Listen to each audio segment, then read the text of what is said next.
vous sortez d'une saison blanche en club avec le Real Madrid. On vous a notamment reproché de ne pas assez défendre. Est-ce que ça peut vous servir de leçon pour la suite, et notamment là, ce que vous traversez en équipe de France? Et est-ce que la manière dont le Paris Saint-Germain a joué, notamment, vous inspire à titre personnel? Merci. Je pense que les équipes qui gagnent inspirent toujours le football actuel. Je pense que le monde du football est fait de culture d'instant, et donc c'est toujours l'équipe qui gagne qui a raison. Depuis que j'ai commencé le foot, on nous a dit de copier le jeu de possession de Barcelone, l'attaque à 3 du Real, l'intensité du Bayern, et maintenant on nous demande le contre-pressing du PSG. Donc l'équipe qui gagne sera toujours un exemple pour l'ensemble du foot. Maintenant, là, on est dans un football de sélection, c'est encore autre chose. Mais ceux qui gagnent ont toujours inspiré les autres. Kylian, ici, Isabella Pagliari pour Casa TV Brésil.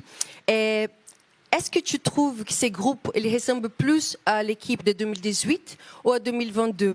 Et qu'est-ce que vous pouvez retenir de les 12 expériences passées des Coupes du Monde, et toi maintenant donc capitaine, pour cette fois aller jusqu'au bout encore une fois? Merci. Je pense qu'on est dans la continuité. Je pense que si on me parle en termes de terrain, on est une équipe qui est plus offensive qu'en 2018 et en 2022. Une équipe qui est beaucoup plus portée vers l'avant. Maintenant, en termes de groupe, je pense que c'est la continuité. C'est la continuité de ce qui a été construit tout au long du mandat du coach pendant les 14 ans. C'est l'évolution de sa patte, de sa méthode.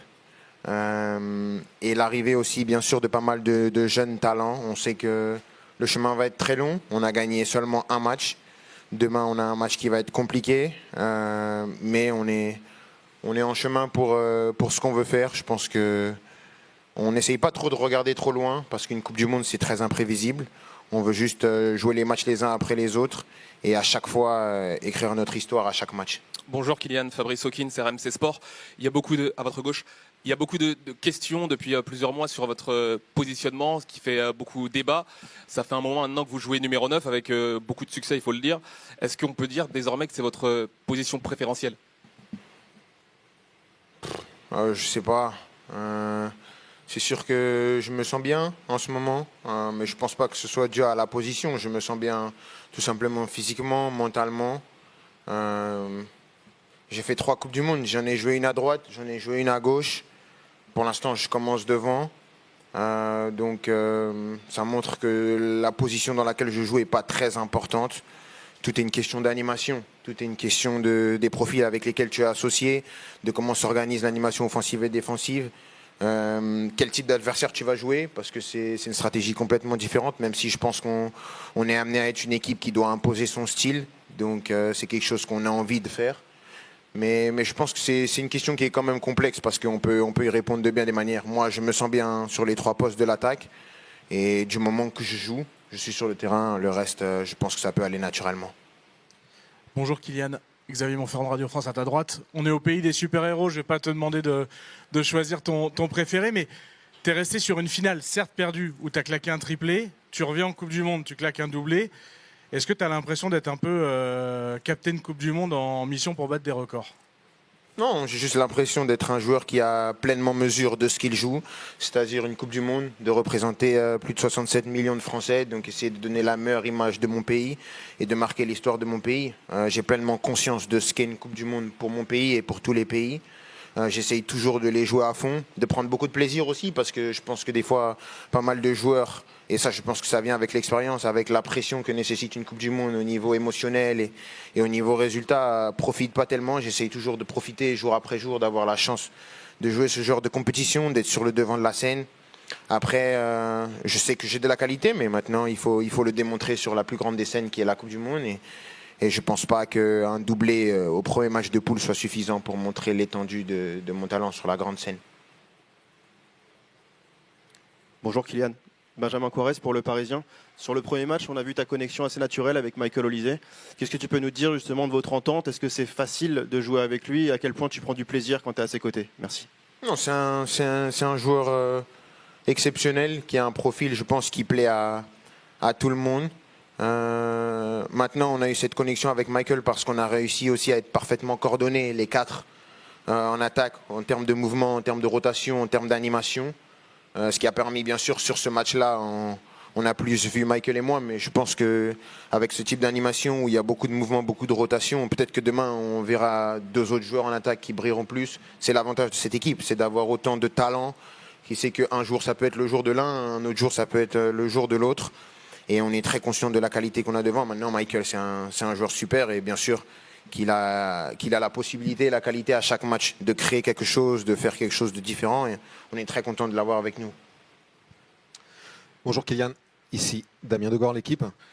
Tu parles de ta connexion avec Michael. Au premier match, Ousmane a été un peu moins en vue. Comment on vous c'est proche, comment tu le sens? Est-ce que il va rebondir demain et est-ce qu'il se sent à l'aise quand il est sur un côté en équipe de France?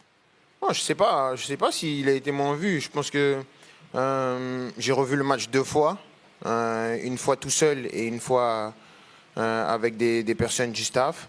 La première mi-temps, c'est le meilleur offensif des 4. C'est celui qui arrive à fluidifier le plus le jeu. Il était le plus en vue des 4. Après, bien sûr, en deuxième mi-temps, Michael et moi, on a été décisifs. Mais il a aussi contribué. Quand on revoit le premier but, la passe de Michael, elle existe parce que Ousmane, il attire Niakate et il libère l'espace pour que moi, je puisse m'engouffrer dedans. C'est des choses qui ne comptent pas sur la ligne de statistiques, mais c'est tout aussi important parce que sans ça, il n'y a pas d'appel, il n'y a pas de passe, il n'y a pas de but et on est toujours à 0-0. Donc je pense que Ousmane est très tranquille. C'est le ballon d'or. Il sait qu'il a la confiance de tout le groupe, tout le staff. C'est un joueur très important pour nous. Ça fait des années qu'il est là. Il connaît parfaitement comment fonctionne l'équipe de France, le paysage médiatique autour de l'équipe de France aussi. Donc on n'a pas de problème avec ça et je suis sûr que dès demain, il va continuer à jouer sa marche en avant. Il ne faut pas oublier non plus aussi qu'il a été blessé en fin de saison. Donc il a joué un match contre l'Irlande. Et là, c'était son deuxième match. Il va monter en puissance et ça va être un joueur primordial pour nous, c'est sûr. Hola, Kylian. María José Flores, aquí. María José Flores de Telemundo Deportes en Español. Kylian, el día de mañana jugarás tu partido número 100 con tu selección. ¿Qué sientes alcanzar esta marca en plena Copa del Mundo y en el momento que atraviesas personal y colectivamente con tu selección? Yo pienso que es un momento importante para mí. Claro que la importancia del partido es lo más importante. Es un partido de mundial. Hay nada más importante que eso, pero claro. Voy a estar en un grupo de jugadores muy pequeño en la historia de mi país. Soy muy orgulloso de eso porque es un privilegio para mí de estar aquí cada día, de tener la oportunidad de jugar con mi país, de representar a mi país en la más grande competición del mundo. Al final mi objetivo es siempre lo mismo, ayudar a mi equipo y escribir la gran página de la historia de la selección francesa.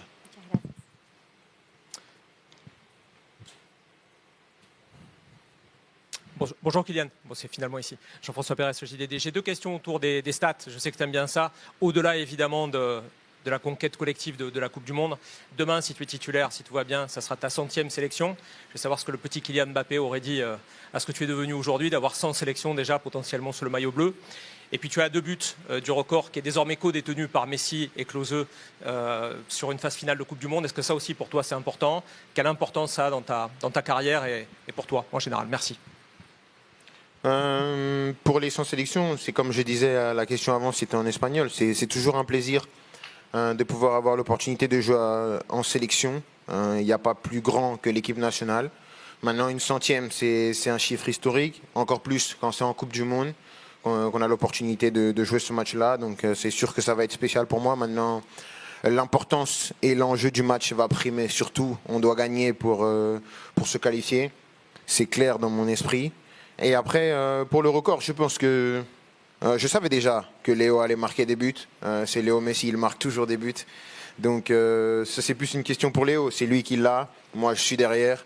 Je vais continuer bien sûr à essayer de marquer des buts pour aider mon équipe à aller le plus loin possible.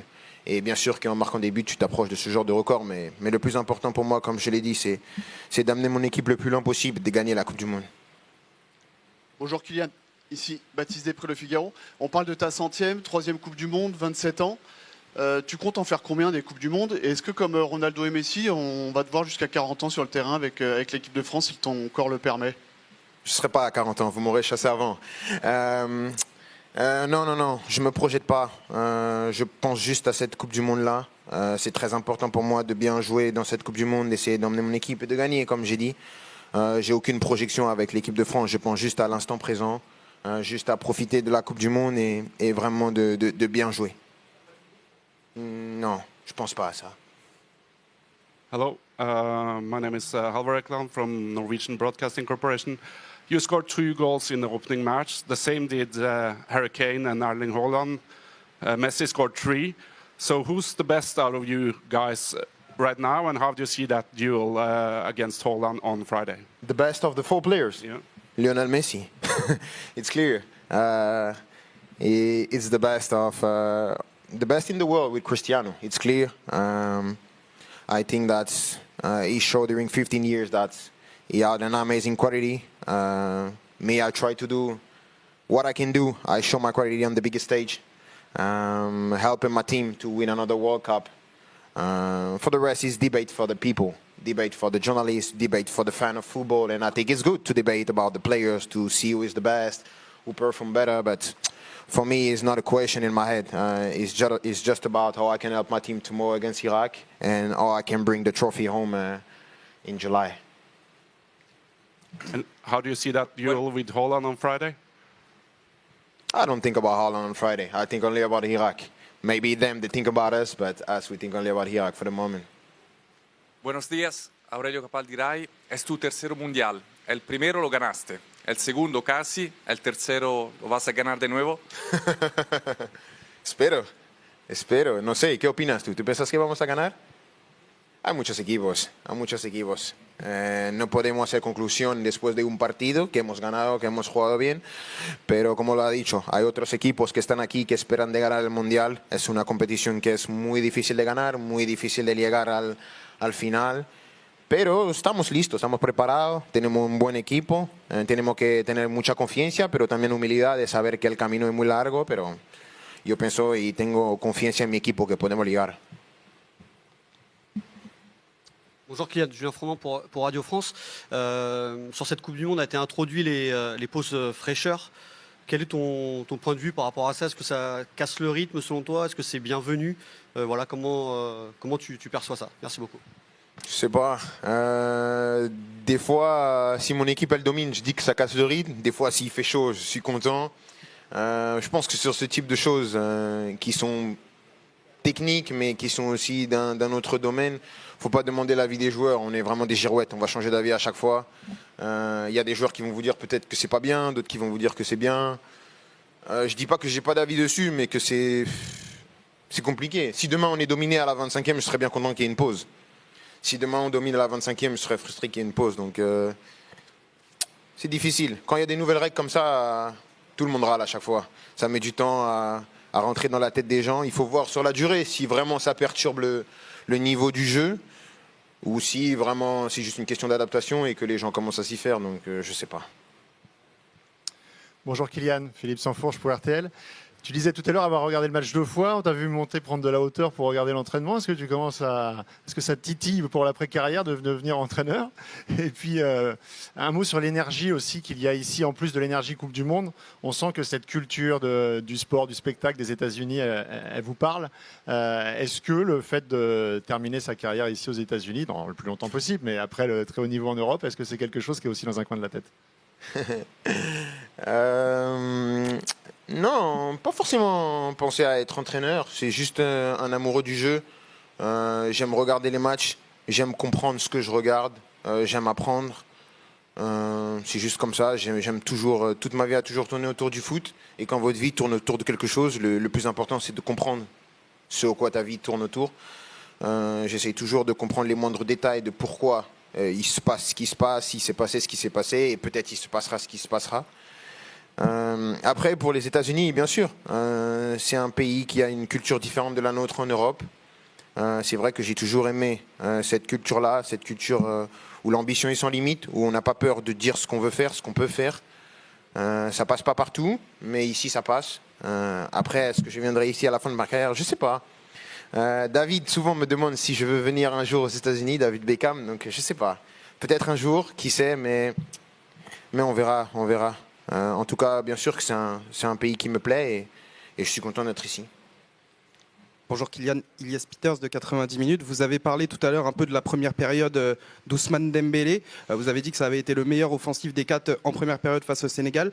Votre relation entre vous deux, elle reste quand même à parfaire. Ça peut être l'un des axes d'amélioration des Bleus. Comment retrouver la complicité que vous avez en dehors du terrain? Comment la retrouver sur le terrain? Merci beaucoup. Non, je pense qu'il ne faut pas... pas seulement vous, les journalistes, mais même les amateurs de foot, quand ils parlent de connexion, ils parlent que d'une connexion directe entre deux joueurs. Lui me donne le ballon, un autre donne le ballon. Mais dans une animation, tu peux avoir une très bonne connexion avec un joueur qui ne te fait pas beaucoup de passes, mais qui te libère des espaces, qui te permet d'avoir plus de temps pour jouer, qui te permet par son positionnement de te mettre toi dans une meilleure condition. Bien sûr que peut-être que la relation directe que j'ai avec Ousmane sur le terrain, avec le ballon, on va la peaufiner encore. Mais je pense que quand je regarde encore les mouvements que j'ai vus, aussi, il faut mettre aussi en lumière que le Sénégal fait une super première mi-temps et que s'il mène, c'est pas volé. Mais quand je regarde les mouvements, je vois pas des joueurs déconnectés les uns des autres. Quand je regarde les 4 offensifs, j'ai pas vu des joueurs déconnectés. Après, je dis pas qu'on était parfait, hein, faut s'améliorer. En première mi-temps, il y a eu beaucoup de déchets au niveau technique. On a eu beaucoup de problèmes sur les avant-dernières passes, sur les dernières passes, parce que je crois qu'on n'a pas réussi à se mettre sur des bonnes positions de tir. On n'a pas réussi à déplacer le bloc comme on voulait le déplacer. C'était un bloc qui était bien compact. Ils avaient révisé leur game plan. Ils étaient au point. Maintenant, je pense que la deuxième mi-temps a déjà été un avant-goût de ce qu'on peut faire quand on est dans des bonnes dispositions techniques. Parce qu'en termes d'intensité, je pense qu'on était là. C'est juste qu'il y a eu aussi, je pense, en termes émotionnels, parce qu'il y a pas mal de joueurs qui jouaient leur première Coupe du Monde. Il y a eu un peu de crispation. Donc c'est un mélange de pas mal de choses qui fait. Mais je pense que la connexion avec Ousmane n'est pas parfaite. Mais bien sûr que la connexion directe sur les ballons qu'on échange, on peut toujours faire mieux, parce qu'à des joueurs de cette qualité-là, on en demandera toujours plus. Merci Kylian. On va enchaîner avec Didier Deschamps.